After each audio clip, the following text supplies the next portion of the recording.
Jake Tapper on CNN sat down with Barack Obama earlier this week to talk about his State of the Union address. And Jake Tapper feels like he detected a change in tone from this State of the Union and from previous ones. So let's listen to that interaction. I remember during the campaign when you talked about your presidency being a moment when the rise of the oceans would slow and the nation, the world, would heal. And now you're talking about pen and phone and executive orders and executive actions. Do you think you were naive back then, or have you recalibrated your expectations and your ambitions? Well, part of it is we got a lot of that stuff done. Part of what's happened is that checklist that I had when I came into office, we have passed a lot of that. And so in no way are my expectations diminished or my ambitions diminished. But what is obviously true is we've got divided government right now. The House Republicans in particular have had difficulty rallying around any agenda, much less mine.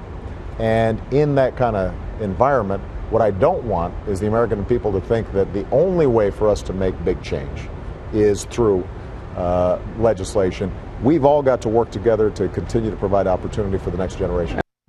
Yeah, that was a great question by Jake Tapper. I'm glad somebody asked him, hey, are you going to do anything in the second term? And that was the essence of that question, really? Right? Yeah. Yes. And he basically responded, I think I've done enough. We did a lot. Yeah. We did a lot. No, that's it. You guys nailed it. That's it.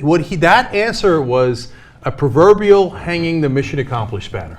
He's like, what do you mean? I already did what I was going to do in the first term. I mean, the health care and something else I forgot, right? Yeah. So, the student loans. Student loan. What? Which are neither of the things that Jake Tapper mentioned as examples, by the way. Right. Now, look, to be fair, of course, Obamacare is big, right? It's got some downsides and stuff, but it was a big bill that passed, no question about it, right? So he always talks about historic. That one actually could be historic, right? It is, sure. The rest of it, financial reform, is not historic and nonsense, right? Yes. And the student loans was actually one of the best things he did. It's true. But that was how many years ago? That was like at least 2 years ago that all of that was totally finished, right? And then I guess at year 3 in his first term, he thought, I'm done. The rest of the 5 years is just me coasting and just doing maintenance a little bit. So you say after he lost the House, he just was coasting, right? Yeah, I know. I think that he's amazing, man. He's the no, we can't president, right? His expectations are so low. And then, of course, the second part of the answer was literally, no, we can't. Like, can we do anything? It's hard. Yeah. It's hard. I mean, the House would block me. That's kind of a pain, right? And it's not funny because the whole State of the Union thing was, Americans do things even when they are not easy. You remember that, right? The whole thing is, we do them even when they're hard. And he says to Jake Tapper, that'd be a little difficult. No, I'm done. Yeah. I mean, that's it. If you're a progressive and you voted for this guy, understand that 3 years left. And he's already packed his bags. It's over. He's not even going to try for anything grand, let alone, I mean, mediocre, maybe something mediocre. But as far as progressive priorities, kiss him goodbye. At a time when conservative economists are calling for $200 billion a year for infrastructure spending, conservative economists are saying that's what we need right now. Does he even bring that up? Does he talk about it? There is no grand vision or push. Exactly. Yeah.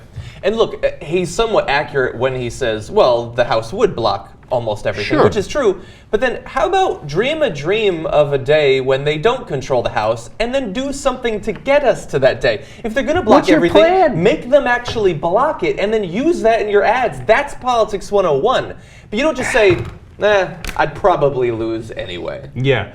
Or perhaps what you do is, if you think that, well, look, man, these House Republicans, A, are going to block everything, B, I'm going to lose the next election or whatever it is, for the Senate, the House, and the midterm elections. Well, then great, you got nothing to lose. So make the strongest progressive case you possibly can for the next 3 years. Because you have the bully pulpit. You can change people's minds. Remember when you came out and said you were in favor of gay marriage? That actually moved the polls. It swung North Carolina significantly, swung African Americans considerably on that issue. We covered that. You can actually make a difference. I don't know if you know this, President Obama. You're the most powerful man alive.